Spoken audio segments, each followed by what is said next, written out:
my name's Evelyn Castle, and welcome to the EHA Founders Podcast, where myself and my co-founder, Adam Thompson, discuss our journey founding our companies, the challenges we faced, and lessons learned along the way.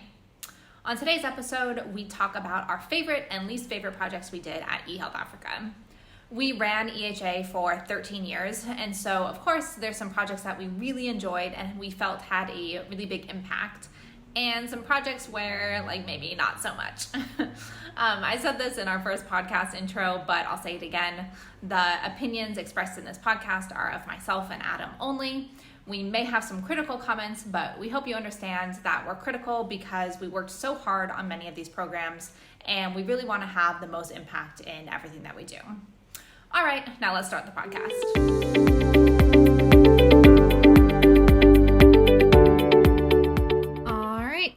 Today is episode 4 of our podcast.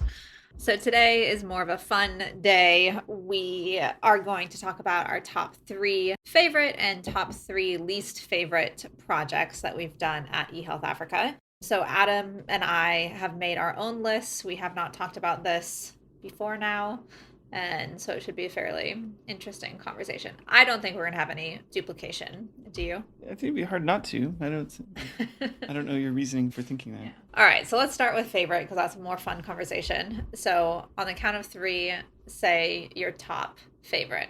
Okay? 1, 2, 3. Health camps. Oh, okay. So what? Polio EOCs. Polio EOCs. Okay, so Adam says polio EOCs. I say health camps. Mm-hmm. Okay, what's your second favorite? Health camps. Oh, really? Yeah. Okay, so my second favorite was EIDSR in Sierra Leone. Yeah. Did you put a third or no? I put the Lagos Ebola response as my third. All right, fair enough. I didn't put a third, and the reason why was a lot of the things like polio EOC are very dear to my heart for sentimental reasons, but then I was having a hard time with whether that counts as a favorite project or not. So, all right, well, let's talk about health camps first because we both said health camps. Mm-hmm. So why is that one of your favorite projects?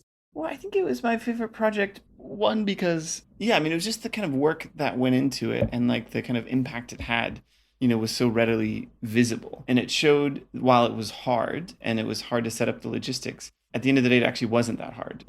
It's tiny little warehouse or a crappy room and very little existing knowledge about pharmaceutical procurement. We did that stuff for very cheap, on a huge scale.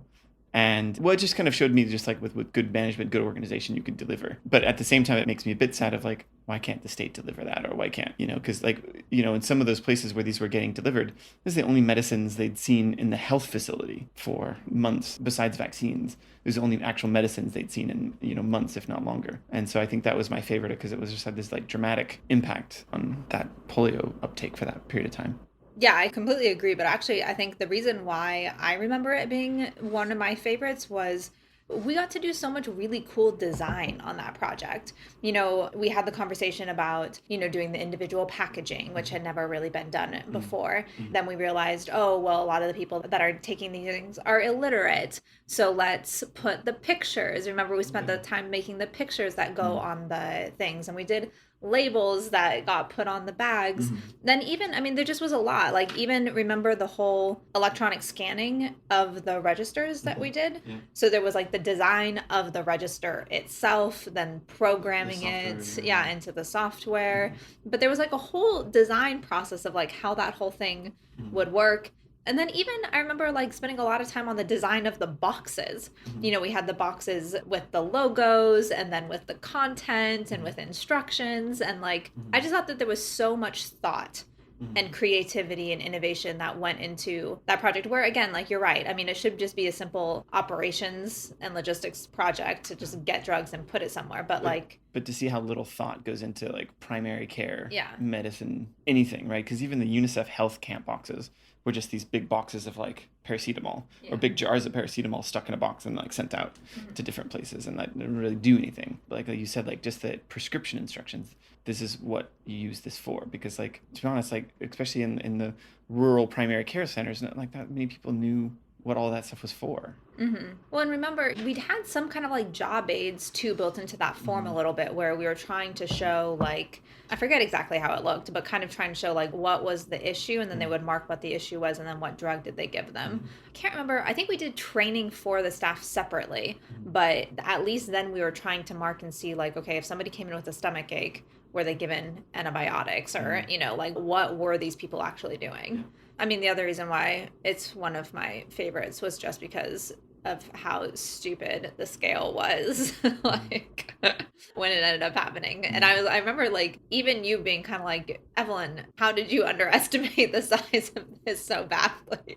Because yeah, we had just bought all of this stuff, and then remember we had just gotten to Road, that house, and we were using it to store drugs. And it was full room to room. Yeah, wall to wall. And I remember I like, because again, Michael Galway just like never remembers the scale of this kind of stuff. And so I took my phone and I videoed and I walked through the entire house to show him. But at some point he did as well. Yeah, because he came at some point and saw the whole thing. But I just remember it was like we had people working shifts round the clock counting drugs and putting them in there. Remember we had them all in our house. So we had them all in ECNX office. Like, yeah. And again, like, I forget some of those conversations because I remember having a conversation with the guy who was supposed to be bringing us the banners and like freaking out because the banners were supposed to be here on time and the banners weren't going to come, and having like this giant argument with him to where he brought them at like 6 a.m. the morning of so that we could like ship them out with these health camp boxes. But yeah, and I'm pretty sure we had a really short turnaround time that they gave us to pull this all together. Oh yeah, it's insane. And again, that's the only time, because like, the big multi-million, $100 million projects that DFID has, one of them was on drug delivery. When they tried that, they kept scaling it down, and they only ended up like serving like, I think like 6 LGAs out of 44 in Kano State. And like with like less than a month prep, we did every ward in all 44 LGAs. Yeah. Like, what's the even number of that? It's like 444. 484, I think. Yeah, you're right, 484. Yeah. But yeah, 484 wards in all 44 LGAs. And remember, it wasn't one box. Remember, it was a 5-day campaign that they got. So we had to ship 5 boxes to each ward. Yeah. So yeah, I mean, like it wasn't even just the operations of building the boxes themselves. That was step 1. Then it was, the operations of, I think, remember, we would have basically like 40 cars come onto our campus, load up with the boxes, and then take off to go to their LGAs. Yeah, one of the benefits of having those labor unions, the National Union of Road Transport Workers, like being able to have like actually strangely organized group of individuals. Yeah, it was true. Yeah, that ended up working out pretty well. They were fairly reliable. I think those things, I always think about that as good, but I feel like, if we would have known more about the kind of commercial aspect and thinking through that, because that one group, that company that Toyota bought, Mission Pharma, that's all they do is make the boxes of things and then send them out to health facilities. They don't have any contracts in Nigeria, because I think that's the challenge, is getting government to pay for it. But the entire like Zambian primary healthcare service is just shipping out their boxes that they pre-make. Because again, like, why would you ship bottles and bottles and bottles of stuff? Like, you ship these kits with instructions, with very clear, okay, this is exactly how many people this can serve, and then you send them out. This is actually like quite a smart idea, and like, and that's why the work that went into it. Yeah. The other thing that I really liked about that project was that we ended up doing the ODK supervision, where they would go and they would say like, did the health camp start on time? And they would take pictures, and like that was just kind of also like a really cool little, and the partners did it, not us, Well, I think we did some, but then the partners also did some. Our staff that were out there for the VTS project were also doing it too. And typical WHO refused to use our registers. They're like, we're going to have our own registers. Did they? Yeah, because the vaccines were going to be on the same register, so we could scan them all in the same database. Yeah. WHO was like, that's not possible. We got all the drug data, but we didn't get any of the vaccine data. Yeah. One of the other reasons why that was my favorite project was because we had a project manager at that time, if you remember, Sunny, right? I think Sunny. It was Sunny, yeah. And even though I had some issues with his management style, or with his capacity, I guess, like he just wasn't the most organized person in the world. One of the things that I loved about him was he was very much about like building that team and like having like that team mentality, and like, it was the health camps team, and they had songs and they had cheers and they had like all kinds of stuff about like just loving their job. And he just was always one of the most positive people out there.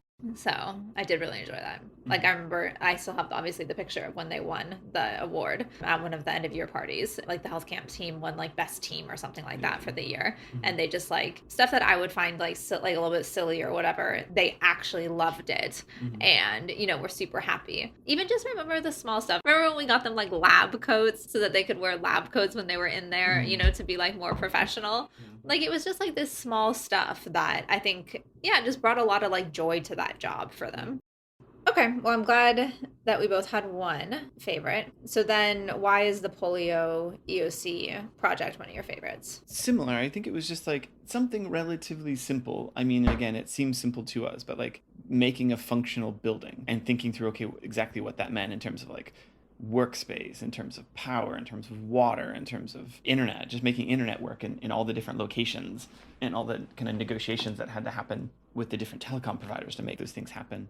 And then just like the fact that they've just become such institutions. The fact that like there's even like this kind of like hesitance to like for Gates Foundation and things to like reduce the funding too much. I mean, or to pull out of it completely, because it's like they know this is now an institution, which maybe they don't like. Maybe they don't like that it's like this pervasive thing that like once it goes away, everyone's going to be like go back to kind of work as normal, and then it's going to be harder and harder to organize these like campaigns. But the fact that like to this day, like in Sokoto, UNICEF still works out of it daily as opposed to like, whatever they used to do. And anyway, yeah, and it just like all the different kind of activities and things that have happened there over the time, like the amount of stuff that was enabled just because you had a functional building, like with like working toilets, things that like everyone else kind of takes for granted. But then once they're all there, everyone is like, oh, okay. And you can actually a meeting can get done because it's not getting interrupted. The power's not out all day, all those kinds of things. Yeah, I mean, the impact of that project, I think obviously is huge. And then I think obviously it will hold a sentimental place in both of our hearts, because it was kind of the first really big project, but also just such a tangible project, that you can like physically go and look at. Yeah. And it was really fun at the time. Don't get me wrong. I mean, we were spending a ton of money to build these things and it was like, it was fun. I say a ton of money because at the time it was a ton of money for us, but like it was obviously almost nothing compared to what other people would have spent. Yeah. Yeah, because it's not like our buildings cost any more than the government buildings. Probably less. In a lot of cases, they're probably less, but like since we weren't stealing half the money or more than half the money, like things actually got done and got built. And yeah. And it's a lot like, again, I mean, the amount of money that goes, like, what was the thing you said the other day with the Gavi guy, right? I mean, they put $11 million into that information unit at the Federal Ministry of Health. And like, you go up to the 11th floor and it's just like three guys on laptops in the back of this kind of like room with a bunch of broken chairs and broken desks. Yeah. And that's what they spent $11 million like doing and putting together. And like, yeah. And it's just like, yeah, you could have built a whole building for that, and actually had staff and running it, things like that. Yeah. I mean, that was one of obviously our older projects. Do you remember any people on that project at the time, like when it got started, that really like were key players in that project that you really liked working with, or, thought, really contributed to the success of why it was one of your favorite projects? Yeah, I mean, I think it was just the whole team. I mean, that was kind of like, because when did we start engaging like ATIF? That was for, EOCs. Yeah, for EOCs. So obviously ATIF, that's when we, met Musa and that whole group, the contractors. I can't say I liked a lot of the government officials on it. I mean, obviously those people we struggled with early on because there was all that fighting about everyone wanted their office. And with like each EOC, it kind of started over. Yeah. Like, no, but where's the director's office? There is no director's office, that whole thing. But it was just kind of funny how actually quickly that went away. After a while, once people started working, how that like went to the wayside. So that was kind of interesting. I mean, obviously, Michael Galway was heavily involved in everything throughout the process. It's funny looking back on that project a little bit because, like, the perception that I think that we had with the partners is just, like, not the perception that I had of, like, ourselves. Like, we kind of got this perception of, like, these kind of badasses that were, like, standing up to these government officials and, like, refusing to give them offices. And, like, I remember the arguments that I got at Sano, who was crazy. But even, like, the state, Dr. in Kano, the ES, or the former ES, how like originally our relationship was really contentious. But then I loved how, like, not for Etsano, but for a lot of other people, like the IMs, the relationship started out really contentious, but then it really grew to such a respectful relationship where they saw the value that we brought. And I think in a lot of ways we saw more of the value that they brought too, because I think that, government does have these fairly, motivated, successful people, intelligent people, but like when you put them in an office that has nothing going on and there's no accountability and there's no cooperation, like how successful do we really expect them to be? Well, it would just change the working model because their working model was like, we'll work in a shitty building, but Chai is going to pay for us to have these conferences at Central Hotel or in Kaduna every month where we'll get a ton of per diem. So we don't care. We don't care that we're working in a shitty office. And like we were doing the opposite. We were delivering something, but then we weren't giving all the perks. So that's why it was contentious at first because we weren't being like, well, here's your per diem to go travel here and here's your per diem to go here and, and all those things. So we weren't handing out the perks like all the other partners were doing. So, but it's interesting, yeah, that changed and we still got kind of seen as a partner in some of those areas. Yeah. I mean, the other really cool part about that project was that it allowed us to see so much of Nigeria, which was, was really cool. The safety at that time was a bit better. So we drove all over the north. Yeah, and got to see a lot of that, which was pretty cool. Okay, so my second favorite I said was EIDSR. And the reason I said EIDSR was because out of all of the technology projects that we've done, I would say I think that's probably one of the best implemented projects that we've had, where it was really like designed with the government in collaboration with them. They took a lot of the lead on the trainings and the distribution and like the buy-in with the district staff, So I do think it was kind of one of our better implemented technology projects. And then I do think it was kind of revolutionary. I mean, to be getting district level data on a weekly basis about all infectious diseases, it was the first time in West Africa that anyone had ever done that. Yeah. Were you part of the beginning of that project at all? Probably. Yeah, I believe so. I can't remember exactly how it came about, but... Yeah. And then what was your third one again? Oh, Legos. Yeah, it was just the Legos Ebola thing. Why was that one of your favorites? Well, I think it was like, one, obviously that was a challenging, and again, I think it was more of just an extension of that EOC things. It's like where that whole team recognized like, oh, we need help to get this running. And because it wasn't just like the facility, like we managed a lot of the money, we did a lot of the coordination, like where the teams were going and how just everything was kind of moving around. And obviously like it had a quick, fast impact, at least slowing down or stopping the spread in Nigeria. So I just thought that was a thing, and obviously it led to the future stuff in West Africa, but I thought it was just like the way it was delivered and just the kind of impact it quickly had, I really liked.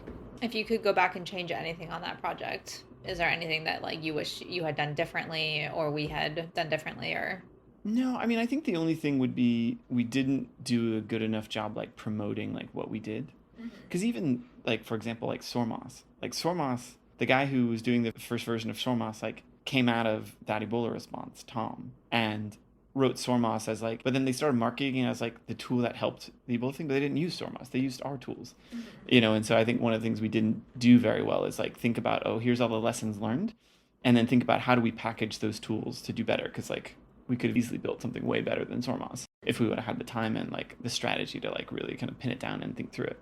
But I think we just didn't have, everything was too crazy at the time, and the kind of IT or the informatics leadership we had at the time just wasn't really like capable of like thinking through that strategy, or didn't want to like.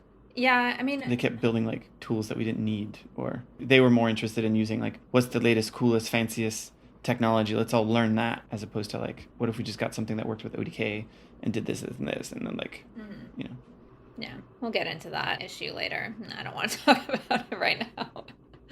Yeah, obviously, like the Lagos response, again, also I think is fairly sentimental. I will say, though, I think that was probably the scariest project that we've worked on. I've never been more, like, seriously worried about the health and safety of you and of everything that was happening. That was... When we finally went into the Ebola countries, I was still worried, but at least we kind of understood like what was happening. And we just had a little bit more prep based on Lagos to go into that. But I was terrified about Ebola when it first hit Nigeria. I think I was still pretty terrified when it went to Sierra Leone because it was just so much more widespread. Yeah, that's true too. All right. So those are our favorites. So now we can move on to our least favorites.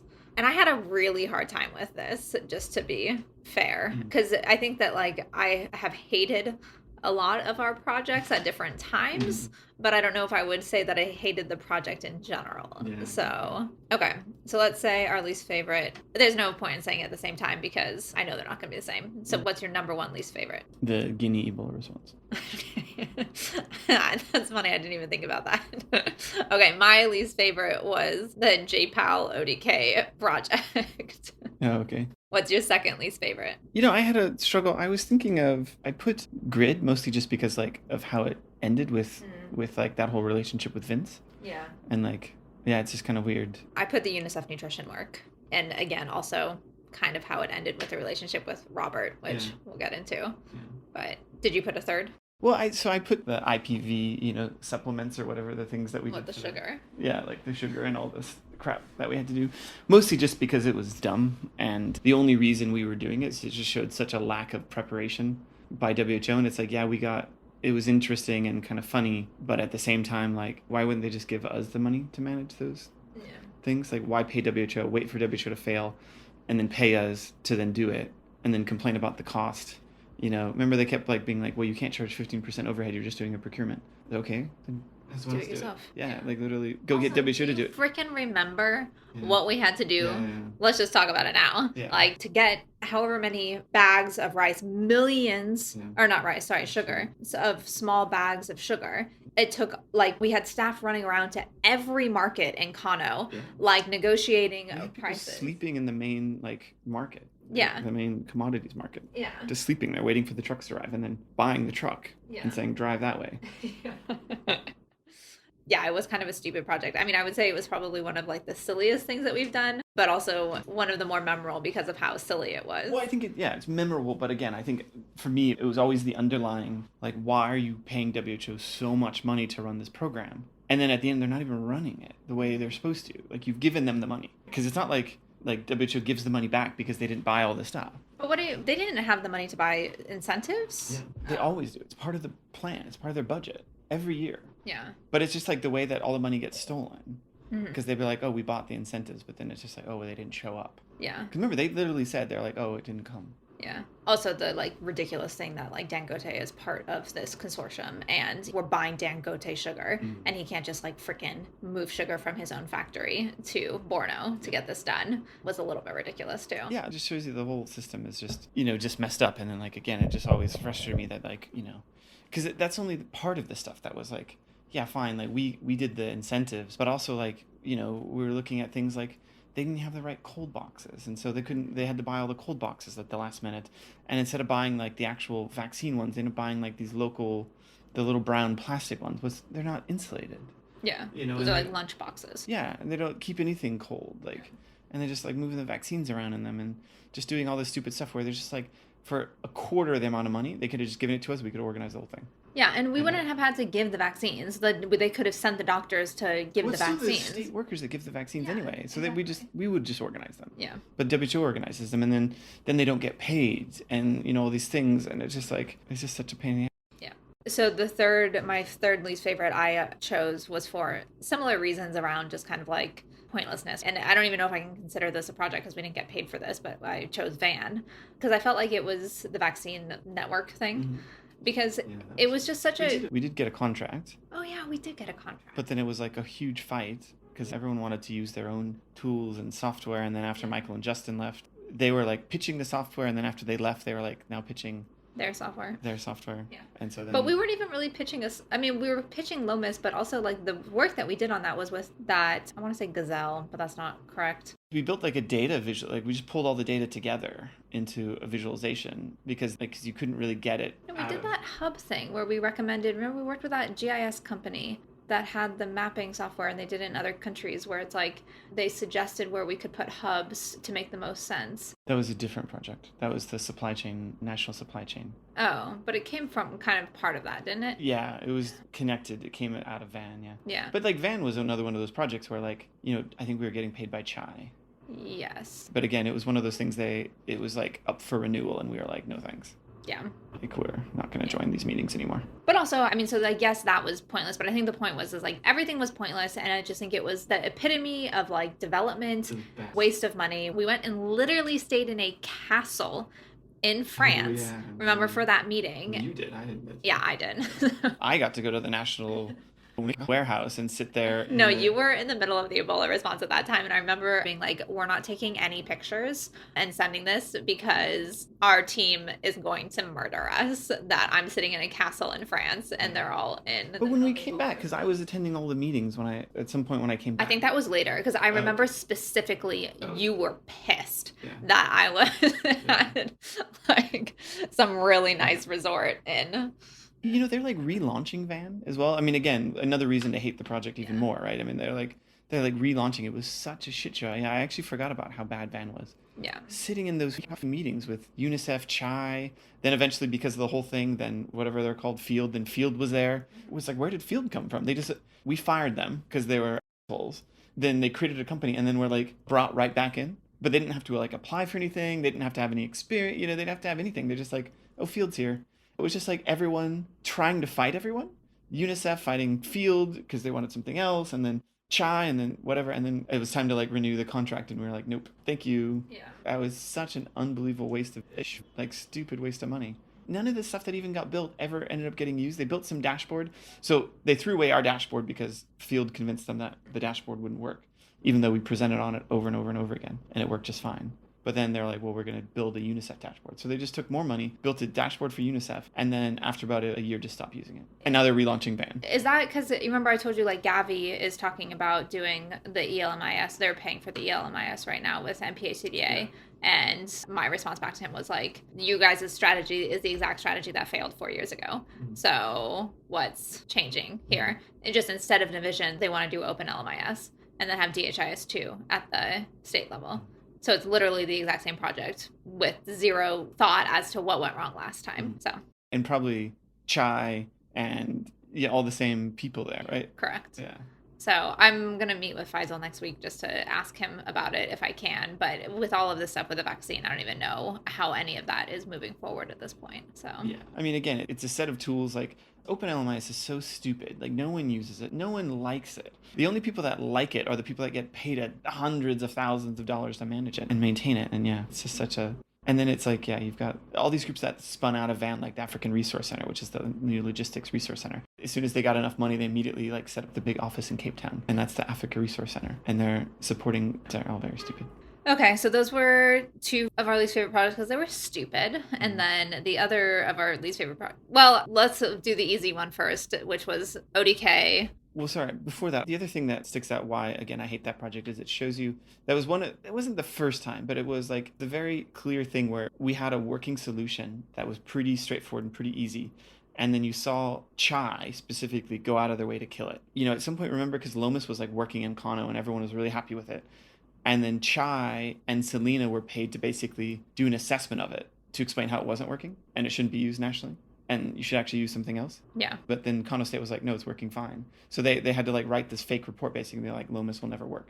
Mm-hmm. They went out of their way to kill it. But their job is to find solutions. But they went out of their way to kill a solution. Because if they had a solution, then what the fuck are they all sitting there doing? Yeah. Yeah. And it was wasn't the first time, but it was one of the first clear times. And then I think we've seen that several times where you see this NGO who's supposed to be fixing something or providing solutions going out of their way to stop a solution from happening. Yep. And that will be the whole topic of another podcast about why we got disenchanted or disheartened, whatever, by NGO work and why we're changing things, because it's not about whether it's a solution that works, it's whether it's your solution that works. So and you'd rather, or just your solution. It doesn't even matter if it works. It's just about it's about winning, quote unquote. So the reason why I put ODK with that lady Laura from JPAL was just because it was probably the most time-consuming, tedious job I've ever had. I mean, it was an interesting job. I got to make really great friendship with the ODK guys, but other than that, I mean, it was just a ridiculous, I think I spent probably a month just coding ODK forms over and over and over again. So okay, so then the other two are more about relationship issues. Do you have a preference where you want to start, Guinea or UNICEF? UNICEF's, I think, easier. Yeah. The reason why I put this as a bad one was because I do think that, the project that we gave them was a really good solution. I mean, we had the SMS stuff that we were doing, and then we even had, the monitoring, the first version of, what was it? Smart? Oh, it was the Smart Survey. Yeah, the Smart Survey. And, we had the Smart Dashboard and all of that stuff. And I remember thinking like this is good, but then just like for whatever reason, just UNICEF and Robert just like not being happy with it for whatever reason, and us never really being able to figure out why and But the what they thing is, wanted, and but yeah, the and then thing the is, whole like, relationship went I bad. thought about that, because one of those things, I know early on, I was just like, when I thought about it, like, this is like, Roberts and UNICEF being really unreasonable and things like that. And yeah, they weren't being terribly reasonable, but also I realized like we had like two big projects that were run by Christina, Hmm. and it was the ITM one, and both of them went horribly. And eventually, it was when the ITM one was starting to go horrible, and we had to take Christina off it and put someone else on it, and then it went fine. And I was like, all of a sudden, this light bulb went off, and I was like, started remembering back to the UNICEF nutrition one and thinking like, oh, I see, it wasn't necessarily Robert's fault. I think Christina was really bad at her job. Like the job that like Dee Dee had put her in charge of this like product manager, relationship manager, she was just shit at. Like she had terrible documentation, she had terrible communication with the stakeholders. So we kept thinking they were requesting crazy changes, but then Robert would be like, this is something we've been talking about. And, just because like Christina wasn't capturing it doesn't mean we didn't talk about it and like think it was happening. And I just realized like, yeah, it was just Dee Dee had this like really close friendship with Christina, so he was never going to fire her. He was never going to take her off the project. So, and I just like, I remember when the ITM one, and I had to like kind of rescue the ITM one. Like, I think Juno got put on that, didn't he? yeah, and it went fine. I Hmm. mean, it was already too late to save, but it went fine. And it was definitely like, it was Christina that killed that project. And unfortunately killed our relationship with Robert and killed the relationship with ITM. We'd probably still have a relationship with both of those groups, both of those individuals, if it wasn't for her.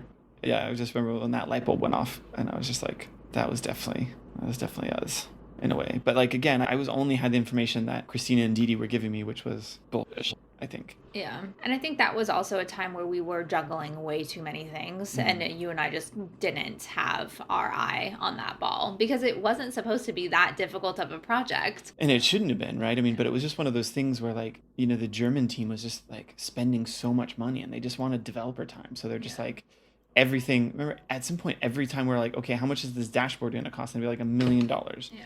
No, we don't have $1 million. We have $100,000 of stuff, to do this stuff. And surely you can build a dashboard for $100,000. And then, but they're like, nope, it's going to be $1 million. And it was just like, because there was a team of like 50 people in Berlin that we didn't need, like just doing, God knows what they were doing. Yeah. That was a hard time. Which also was happening at right around the same time as Guinea. I feel like this is the first time that you and I have even talked about Guinea in a long time. Yeah. And it was funny because I was talking about like countries that we've gotten kicked out of and things like that. But it's funny because I feel like you have the really terrible experience from Guinea from the get go, and then I had the really terrible experience at Guinea at the end. Yeah. So yeah, that definitely probably that our entire experience in that country was probably the worst thing that we've been part of. However, I think we also did some amazing work in that Of course, country. yeah. So, I mean, there's some really great aspects to it, but Yeah. why do you say it was the worst? Like, what about it was so bad? I think it was just my gut feeling from the start, as I was so burnt out just in Sierra Leone and Liberia, and that push from the foundation to go. And I just kept delaying it and being like, I don't think this is a good idea. And they just kept being like, when are you going to Guinea? When are you going to Guinea? And I'm just like, I don't think we can do it. I just like, I was just not into it. And my gut from early on was just to tell them, no, we can't. And then it was just like, well, let me just go and see what's possible. So I didn't even want to be there in the first place. Then we get there, we get things up and running really fast. People are really happy things are going well, and then is there. And it was just something really random where I just told her, no, I'm not doing X. And then that was it. She basically just wouldn't speak to me anymore. And it was over something really dumb where she was like, all the people that are going to be hired in the call center, you're going to hire through this one person. Yeah. Go. And I was just like, no, I'm not going to do that. And then she just was like, you're dead to me. That wasn't really a dumb thing, though, like to get in a fight over. I want you to be corrupt and give my friend this contract. And Yeah. you said no. Yeah. I think that's a pretty legit. No, there was no other way I was going to change that around. I wouldn't have done it differently. The only thing I would have done differently is never go to Guinea in the first place, because it's not like at the end of the day we made any money. Like if you were to add up profit and loss, like we wouldn't have made money. So like not going in there in the first place, we'd have been able to focus on like building better tools, doing like things, and we would have like gotten more out of the Liberia and Sierra Leone work. That's really interesting. I don't remember, or maybe you didn't communicate to me the fact that you didn't want to go to Guinea. Because I felt like I was the one always pushing back on, like, even like when we went to like Mali and being like, no, like, let's slow down a little bit. I felt like you were much more into going into Guinea than that at the time. No, that was my gut feeling, because I kept being like, don't want to go, don't want to go, don't Well, want and to. obviously it's a French-speaking country. I mean, there's just going to be Yeah, I know certain that. challenges. Well, that's what I was saying. It's just like all of this stuff is going to be really difficult. But again, I mean, just like another reason why like this job just kind of is weird and sucks, because there's really no power that we have to do anything. Yeah, and we should have closed. I mean, even with that, like, yeah, we should have just like once that stuff started happening, we should have just been like, thank you, no thanks. Because even when they did the coag, remember, like the coag portion for Guinea was like $200,000. It was tiny. Yeah, it was basically for us to get out. Yeah, so we should have just been like, no thanks, and like not even had Guinea in the coag and just like closed. Yeah. Right. It's insane. Yeah. I feel like we should have done this the opposite way because now I'm going to end this call depressed. But Yeah, you're always supposed to do. So, I mean, I think it's kind of fun, though. I mean, like, in general, like, our top 3 projects are more around the type of impact and, again, like, visible impact that we've been able to have. I'm surprised you didn't pick VDD, by the way, just because I know that that's one of your favorite projects in general. And then the least favorite projects, I mean, again, like, none of them were our least favorite project because they weren't impactful. It's all because of relationships. Yeah. That's why they weren't necessarily our favorites. Or just, yeah, those people, or just like the development system at work, like people with power. I mean, again, like what I was saying with Grid, it's like I think what we did with Grid was I forgot amazing. you said Grid. Yeah. Was amazing. Like mapped the entire country in like 9 months. Not even just like with our own teams, with state teams. I mean, just the amount of sheer coordination and logistics that went in, and the data that's now available for doing stuff. And then at the end of that, they're like, you guys did amazing work. No one could do this. Columbia is going to take it from here. Yeah. And then not only that, but then on the technology side, this company in Geneva, like we definitely want local ownership, but this company in Geneva is going to take all the software tools that you guys have been working on, and they're going to And we're going to give you 0 credit for any of the work that you've done, and we're going to claim that we did it all on our own. Yeah. And you're going to suck it up and take it because you have no other say in things. Yeah. And it's about like the fact that people have just like these massive egos and just want credit for themselves and money. Yeah, and then like, what is his relationship with Novelty? Like, what are they doing with him? Like, it's just so weird that he'd be like, oh yeah, you guys built all this stuff, but actually the contract's going to go to Novelty now because they're going to manage it from Geneva. Yeah. But the reason we're not giving it to you is because we want local ownership. It's absolutely mad. Like, those types of things, really. But yeah, I don't know why VDD would have slipped my mind because, yeah, I am really happy with VDD because it's just such a cool project. It's the same thing. I'm like a bit bummed that we couldn't. It's depressing. Well, it's not depressing. I'm not depressed about it. I'm just a bit bummed that we couldn't figure out a way to scale it up or get more people involved. And it was just, again, part of it's just the way the donor world works. They're just like, problem solved, move on. Not scale the solution, not see if we can do it. Just be like, looks like we solved the problem, goodbye. I think, and again, maybe if the project was happening today versus happening, 6-7 years ago, I think that if we had started a for-profit company and had a Nigerian head as the figurehead of that company, and then went around and tried to get funding for that, I really feel like we would have had investment, we would have had support, we would have had multiple we probably would have had like investment from Gates Ventures or something. Exactly. But also remember when we proved the model worked and we're trying to scale it up, that's also when Van started happening. Yeah. And everyone in Van went out of their way to claim VDD wasn't working. Yeah. Because it wasn't their solution. It was our solution. And so Chai and Selena, the same thing. They both kind of tried to do these analysis to show that it wasn't really working. And actually what's going to work is this new model we're calling insourcing, not outsourcing. And they tried to prove that insourcing would be cheaper and better. Because we've been doing insourcing for the last 20 years and we have 0 vaccination rate. No, insourcing is new. And it was so stupid. Yeah. And so, then they tried to prove insourcing was a model. And then that's why Econo insourced. Yeah. It was because of Van. It is great that Sokoto's still doing it, though. Yeah. Even though we'd almost doubled the price and they were like, no, we'll still keep going. And the thing is, Bauchi would have kept going as well if it wasn't for the new governor. Yeah. Wanting to give contracts to his friends. Yeah. So there's nothing we can do about that. But the fact that Sokoto's just like, no, we don't want to do this ourselves. We don't want to give it to someone else. We want you guys to do it. Because it's the only thing keeping our vaccination rates up. And they do technically have the funding through UNICEF. So, Yeah, they would do it with their own money. No. Again, unless it was a private contract where they were getting a kickback. Some kickback, or you were hiring enough of their friends to make it worthwhile. But yeah. But still, again, I think a useful solution. I think one of those things that people are always saying with the Van, how it's we're kind of back on this cycle where people are talking about Van again, but trying to call it something else. But you're like, but that's van. Yeah. That's like, it's the same people and the same funders. Yeah. It's so crazy. And maybe like it's just now because we've been in this field now for 10 years, we're starting to see the circles coming back again, because I do feel like you have to wait a little bit of time in between bringing the exact same idea back, but we're there now. When someone's going to, in about 2 years, someone in CHI or UNICEF is going to invent the idea of VDD. Yeah. Again, and then see if it'll work again. But I mean, hopefully at that point we have a better model, right? And we can attack that problem again from a different way and maybe get funding for it. Yeah. But who knows? Yeah, attack it for the concept of like an impact bond or something like that, where you'd be like, here's our cost, and for every vaccine that we can prove that we deliver, you pay us with one of these impact bonds. And then that'd be super cool. That kind of takes it out of that kind of group of the vaccine logistics people and kind of moves it into that space of like impact investing. Because that's how some of those things are like getting done now. Like some of the HIV programs in like Uganda are being done with impact bonds. And it's just a way to kind of shift it from the traditional HIV players into a different space. And also holding people accountable for doing what they're doing. Because I think everybody learned a pretty big lesson with Chemonics and like their giant screw up in Nigeria, that you can't just give these people money and then have them drop delivery rates down to like less than 30% and still give them money and like think that that's okay.